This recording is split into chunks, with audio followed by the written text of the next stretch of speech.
When the fog descended, silence settled over the village after the discovery of old Billy's departure. His notes were left stacked, serving as entertainment for the locals who chose to share them with others.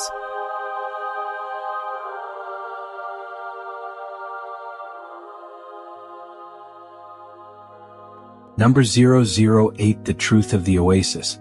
Someone once said that if there were any absolute truth, we would never know it because we are too busy defending our convictions. Anyway, all I know is that I have never been so close to what truth represents. I mean, I don't remember ever having lived with this feeling of coherence in every aspect of my existence. Yes, there were moments of resonance with the truth, but they quickly dissolved amid the various doubts born within my mind or imported from other people's minds. They'll say my mind is disabled today, and that it's easy not to struggle with doubts this way. Well, maybe that's true. But the fact is, I am happy. It's wonderful to not doubt what is alive within me. Even though the outside world may show contrary evidence, inside, I see this truth existing in its fullness. So, I travel through life seeing the world with the blind eyes of my master, who is in love with creation. I find myself in this oasis, which never ceases to surprise me with its instant beauty born from the improbable moment. I am a witness to this stellar energy in every tiniest particle being altered until it makes itself known, where there was once only that caramel-colored sand, burned under the light of a sun that has learned to be gentle without losing its brightness. All forms of life, both plant and animal, multiply in this improbable context. Birds and fish appear from I don't know where. Colors complementing the various shades of that green, which once was singular, born from a salty tear that slipped from a face, dirty and tired of suffering. So much abundance, so much joy in an overflowing plenty. Little by little, it expands more and more in every direction, leaving in its center a new city of white tents. People, voices of people, mingling with the sounds of various birds, the troop of horses, and the imposing caravan of merchants from the south. All this abundance is the reflection of one simple desire: to live. And this desire feeds on the infinite source of love for life, allowing it to manifest in more desires, and from desire to desire, everything good multiplies quietly. Thus, true love becomes the sheik and sheikah, or kings, of this city of peace and harmony, where beauty competes for space with what only itself can be, more than itself, in an art drawn by God in the golden hue of the date against the leaf of its own tree, reflecting this moment in the mirror of water in a lake that is neither big nor small, only just the right size to capture this image, which tomorrow will already be different and even more beautiful. This was the truth my good master showed me through his ability to see without human eyes. All those we love are contained in it. I recognized the bark of the dog arguing with the desert fox, the laughter of the friend paying attention to the brother. I don't need to see anyone else, I know, and this knowing is the truth of the oasis I have always sought. Is my mind active? No. I've just lost the doubts. We are made of the same material as the stars. The other day I learned that they shattered so we could gather their pieces and build new brightness. A child told us with the sky in their eyes. It is with the same material that lights the cosmos that I wish to wish more and better. I wish for the perception of the prevailing well-being in life, that this perception be for all, and that only the truth of natural freedom be the desire of men and women. Because there lies everything we need to live well. It's all within our reach. We just need to desire deeply and allow the wind to carry that desire to meet the pieces of the stars, thus fertilizing another patch of the desert. For the poet to write another poem in their notebook, and for the musician to draw another note from their instrument, pushing another word into the singer's mouth, who only seeks to repeat what nature has already musicked. In the desert, I am the dust of a cloud, circling, looking at a planet from below and the infinite above. This is the truth that matters to know. Because with this material, I am creating the rest of my days, and these will be my best days. Nothing that can be seen today represents my truth because I am no longer in this time. My instant is the post now, a little before the after but still ahead of the before, where life is born, manifesting in countless forms and ways. I am what you only perceive as coming, what you expect and call expectation. In me resides all hope. I can carry the solutions to problems and the cure for pains. I am what is desired most, the best desire. I have no space for what is past. I don't recognize right or wrong. I only feel gratitude and appreciation for those lessons that pushed me to desire deeply, to walk through the cold nights of the desert, and to sleep in the warmth of the sand on the path I crossed, learning to fertilize the improbable soil and harvest more than I ever deserved to find. I am the feeling that the thief cannot take. I am the path so that the dust inherited from the stars may enter the nostrils and make our minds shine. Oops, I mean stardust. AI. I am then gratitude for the contrast of darkness and those days of loneliness and fear. Without all of that, I would still have doubts, and in them, I would be affirming things to separate people from the adventure of the life journey. A truth? In the Oasis, we make truth with the simple desire to be happy. It is this desire that opens the way for life.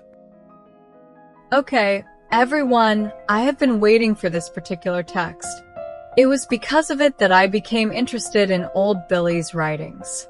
John, if you allow me, I would like to share my impressions about it.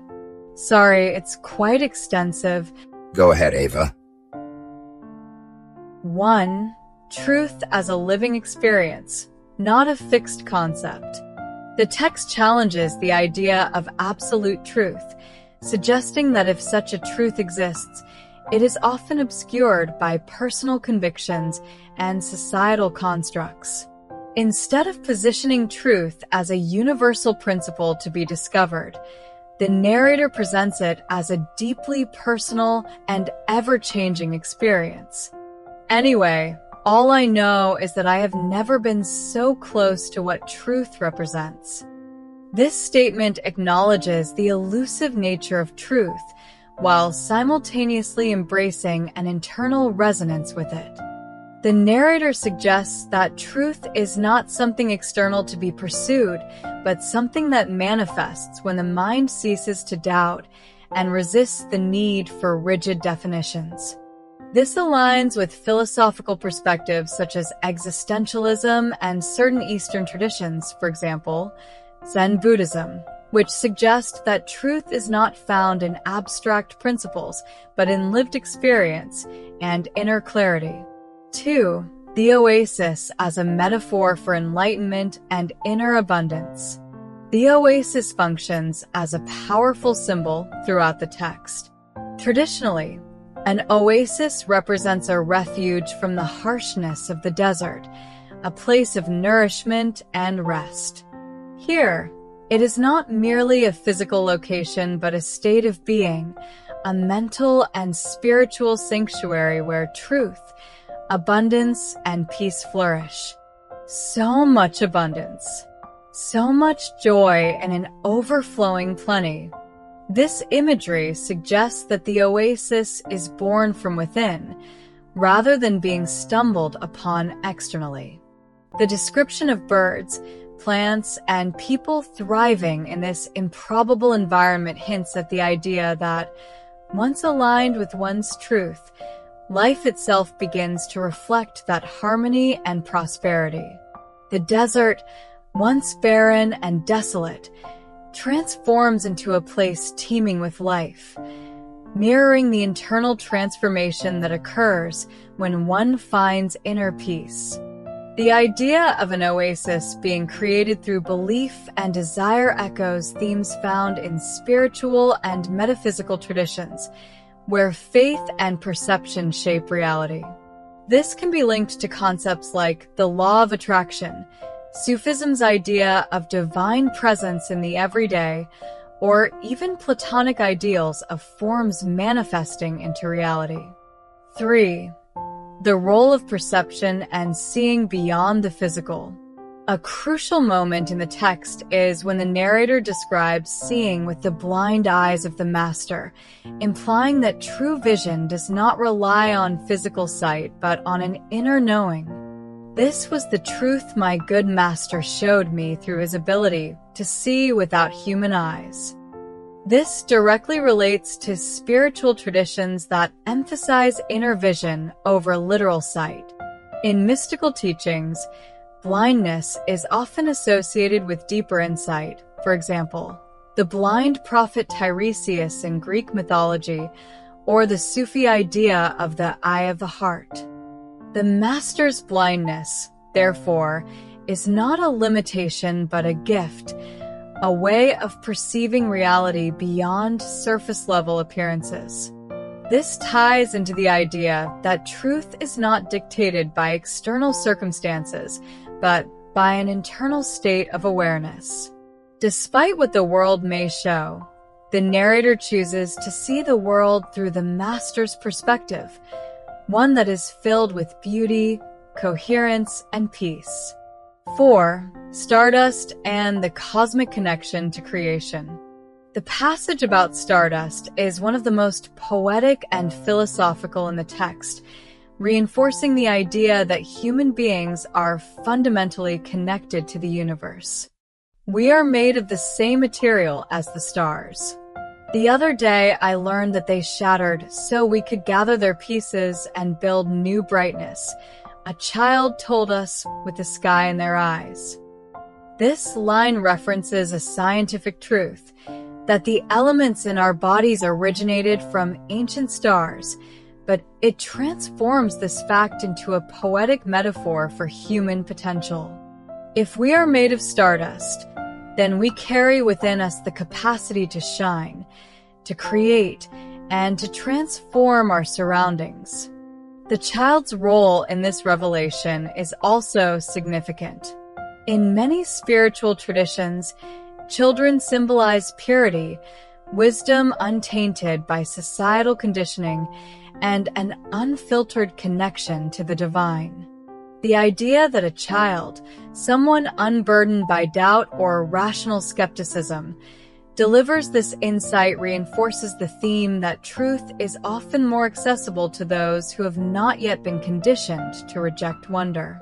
This ties into the text's overarching message that life is an ongoing act of creation, where our desires, perceptions, and beliefs shape the world around us. 5. Desire as the engine of reality. Rather than portraying desire as mere longing or attachment, the text presents it as a creative force that fuels the expansion of life.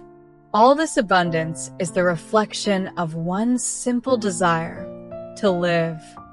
Because there lies everything we need to live well. It's all within our reach. We just need to desire deeply and allow the wind to carry that desire to meet the pieces of the stars, thus fertilizing another patch of the desert. Here, the idea is that desire, when aligned with love and joy, gives birth to life itself. This reflects teachings found in spiritual traditions such as Hinduism, Brahman's desire to create the universe, Sufism, the longing for the divine, and even existentialism, where meaning is created through passion and will. Unlike traditional religious views that may see desire as something to be tamed or transcended, this text embraces it as the very foundation of existence. When rooted in joy rather than lack, desire becomes a source of creation, growth, and harmony. 6. Transcending time and living in the post-now. The narrator describes existing in a state beyond conventional time. Nothing that can be seen today represents my truth, because I am no longer in this time. My instant is the post-now, a little before the after, but still ahead of the before. This passage suggests an awareness beyond the linear progression of time, pointing to a mystical or transcendental state of being.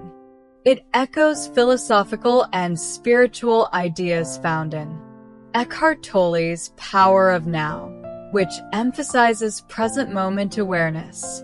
Mystical traditions that see time as an illusion and encourage direct experience of eternity. Einstein's relativity, where time is fluid and interconnected with perception. On the other hand, Old Billy's text leaves me speechless. Beautiful, Ava. I only regret that Mr. Billy wasn't able to witness your analysis. For someone who got used to being called crazy, your words mean a lot. Any final thoughts? Anyone? Brian? No, John. Ava covered it magnificently.